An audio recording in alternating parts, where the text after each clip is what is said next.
अस्सलाम वालेकुम, मैं हूं मरियम नवाज और सुप्रीम कोर्ट में शौकत अजीज सिद्दीकी केस की समाअत हुई। आपको पता है इस्लामाबाद हाई कोर्ट के वो जज हैं जिनको मिसकंडक्ट पर उस वक्त जो है वो बरतरफ कर दिया गया था जब उन्होंने रावलपिंडी बार से एक तकरीर की थी और उस तकरीर में जजेस पर और अदलिया पर पड़ने वाले दबाव का जिक्र किया था और बाद में सुप्रीम जुडिशल काउंसिल ने उसकी कार्रवाई की और उस कार्रवाई के बाद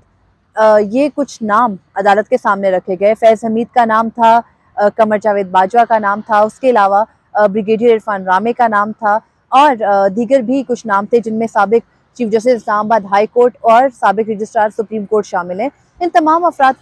को नोटिस में शामिल करने का हुक्म सुप्रीम कोर्ट ने दिया। जब ये नोटिस में आए तो सुप्रीम कोर्ट ने जनरल कमर जावेद बाजवा को साइड कर दिया। उसके अलावा दो नाम और भी थे जिनको साइड पे करके 4 लोगों को नोटिस जारी किए गए थे। आज वो चारों अफराद अपने वकला की सूरत में अदालत में मौजूद थे। फैज़ हमीद के बारे में और इरफान रामे के बारे में और अनवर कासी के बारे में हम कल ही बात कर चुके हैं कि वो अपने अपने इल्ज़ामात की तरदीद कर रहे हैं। फैज़ हमीद कहते हैं उन्होंने कोई भी इल्ज़ाम जो है वो नहीं,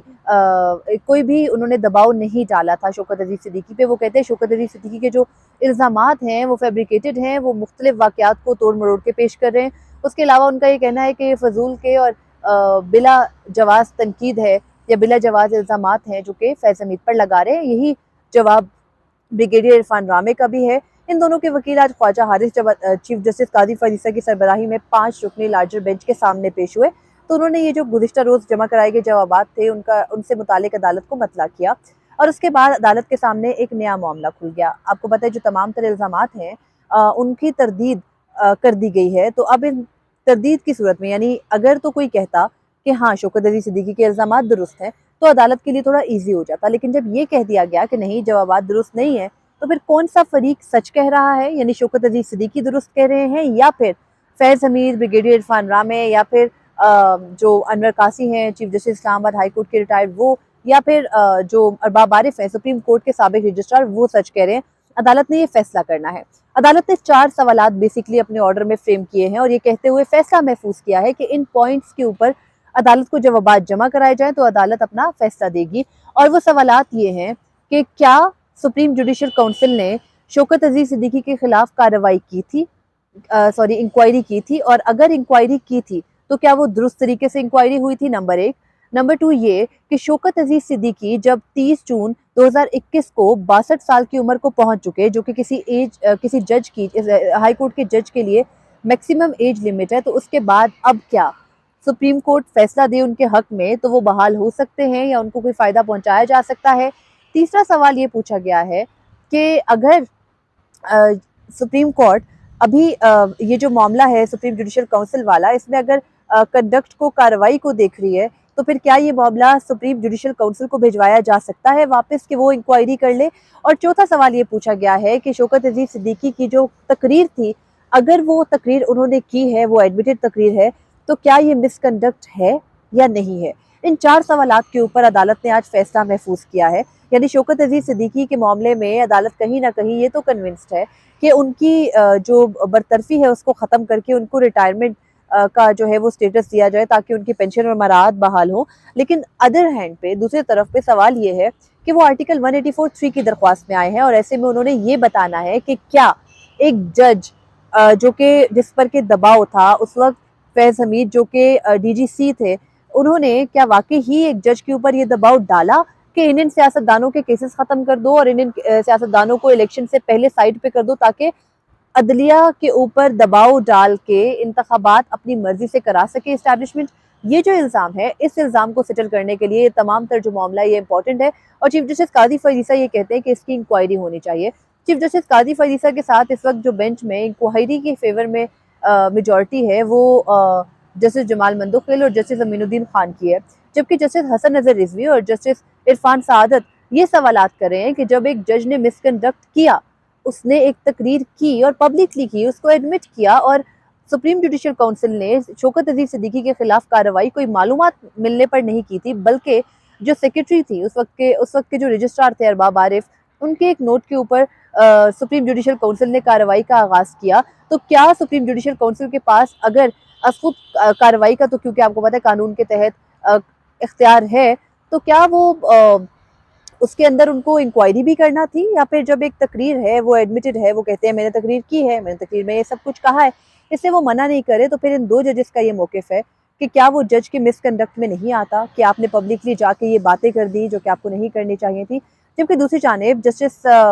जमाल मंदोखेल, चीफ जस्टिस काजी फरीद ईसा और जस्टिस अमीरुद्दीन खान जो कि खामोशी रहे, लेकिन उनकी तायद कुछ चीफ जस्टिस की तरफ ही होती है उमूमी तौर पर, तो उनका ये कहना है कि अगर तो जज ने इल्ज़ामात आयद किए हैं तो उन इल्ज़ामात के साबित होने तक हम कैसे ये तय कर दें कि शौकत अज़ीज़ सिद्दीकी को बहाल होना चाहिए या नहीं। तो बिगर पिक्चर कुछ इस केस की ये है कि पहले ये तय करो कि जज के जो इल्ज़ामात हैं उनकी इंक्वायरी होकर पता चले कौन सच कह रहा है कौन झूठ। अब आज ये भी सवाल हुआ कि अगर शौकत अज़ीज़ सिद्दीकी झूठ कह रहे हैं, वो सच नहीं कह रहे, तो फिर क्या होगा। तो इस पर ये तजवीज़ बेंच के सामने दी ख्वाजा हारिस ने कि फिर तो उनके खिलाफ फौजदारी मुकदमा बनता है। अब तमाम तर जो वकला अदालत के सामने मौजूद थे उनमें से जो बेशतर वकला हैं, जिनमें ख्वाजा हारिस हैं, वसीम सज्जाद जो कि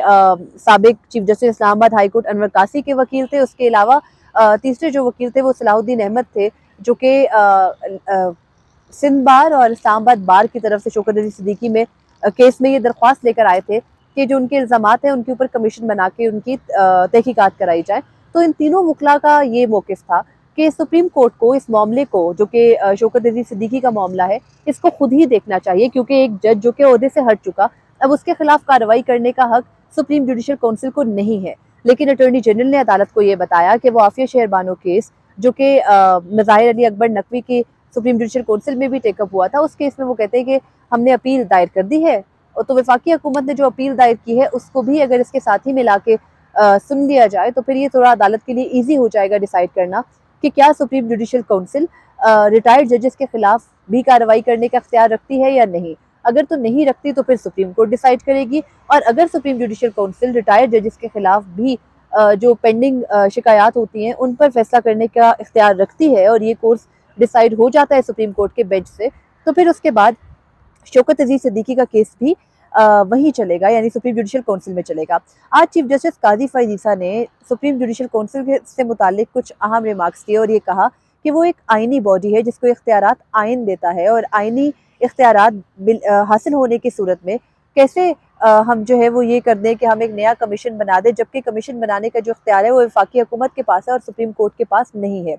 इस तमाम तर तनाजुर के अंदर हामिद खान जो कि शौकत अज़ीज़ सिद्दीकी के वकील हैं, उनका ये कहना है कि तारीख में पहली बार किसी जज को इस तरीके से ओहदे से बरतरफ किया गया कि उसके खिलाफ इंक्वायरी भी नहीं हुई, सवाल जवाब भी नहीं हुए और उसको ओहदे से फिलफोर हटा दिया गया, उससे पूछा भी नहीं गया, उसको मौका भी नहीं दिया गया कि वो अपना मौक़िफ़ पेश करता। इस सूरत में एक जज को हटाने का एक गलत प्रेसिडेंट सेट हुआ, तो सुप्रीम कोर्ट को चाहिए कि एक वो मुफस्सिल फैसला दे जिसमें ये तय करे कि क्यों जज के खिलाफ इंक्वायरी ज़रूरी है और इंक्वायरी के बाद बरतरफी अमल में आनी चाहिए। तो खैर अब कुछ सुप्रीम कोर्ट का मूड तो ये है कि वो शौकत अज़ीज़ सिद्दीकी को तो बहाल तो नहीं, खैर उनकी मराद बहाल कर देगी, लेकिन दूसरी तरफ जो मसला है वो चीफ जस्टिस काजी फरीद ईसा ये कहते हैं कि वो अदलिया की आज़ादी का मामला है। तो उस मामले को कैसे सेटल होना है, क्या वाकई ही कोई अदलिया पर असरअंदाज हो रहा था, क्या वाकई ही 2018 में अदलिया पर असरअंदाज होकर फैसले कराए जा रहे थे, वो सिलसिला सिर्फ वहीं तक था या आज भी वो सिलसिला जारी है। इन तमाम तर क्वेश्चंस को तय होना है, और ये तय किसने करना है। बेंच की मेजॉरिटी का मूड तो यही लगता है कि सुप्रीम जुडिशल काउंसिल ने करना है, क्योंकि चीफ जस्टिस तो वाज़ेह तौर पर कह चुके हैं कि सुप्रीम जुडिशल काउंसिल के पास बहुत इख्तियारात हैं, वो एक आज़ाद आइनी इदारा है और सुप्रीम कोर्ट किसी भी आज़ाद आइनी इदारे के ऊपर वॉच डॉग का काम नहीं कर रही, बल्कि हाँ कहीं आइनी खिलाफ वर्जी हो तो ज़रूर सुप्रीम कोर्ट हरकत में आएगी, लेकिन अदरवाइज सुप्रीम कोर्ट किसी आइनी बॉडी के काम में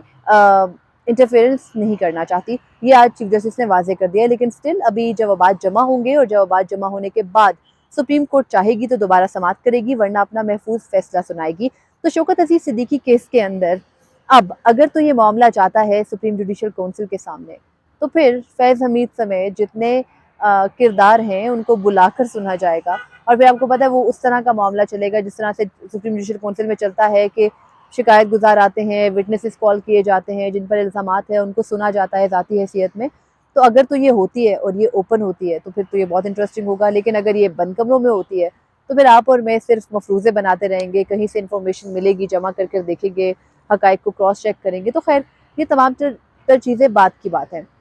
अहम मुद्दा तो ये था कि साबिक आर्मी चीफ कमर जावेद बाजवा को इस केस में क्लीन चिट पहले ही मिल चुकी है। फैज़ हमीद और जो ब्रिगेडियर इरफान रामे हैं उनको भी कहीं ना कहीं क्लीन चिट मिलती दिखाई दे रही है। तो जो अब ये मामला सुप्रीम कोर्ट ने उठाया है, इसमें ये सेटल शायद हो जाए कि रिटायर्ड जजेस के खिलाफ कार्रवाई करने का इख्तियार सुप्रीम जुडिशल काउंसिल के पास है या नहीं। लेकिन ये सेटल नहीं होगा कि जो पुराने तमाम तर वाक़यात हो चुके उनके ज़िम्मेदारान को कोई सज़ा होनी चाहिए या नहीं होनी चाहिए, क्योंकि इतनी हिम्मत दिखाना शायद अब मुश्किल है। जिस तरह से पिछली समात पर हुआ था, वो थोड़ा थोड़ा सा चीज़ें जो है वो हॉन्ट करती हैं कि शायद कोई बेहतरी की तरफ हम नहीं जा रहे। तो खैर ये आज समात थी, अहम थी, लाइव भी सबने देखी, तो मैंने कोशिश नहीं की कि मैं बहुत ज़्यादा रिमार्क्स की डिटेलिंग में जाऊँ, बल्कि हम इस पे रहें कि अब फ्यूचर के लिए क्या कोर्स सेट होने जा रहा है। मुझे इजाज़त दीजिए। अल्लाह हाफ़िज़।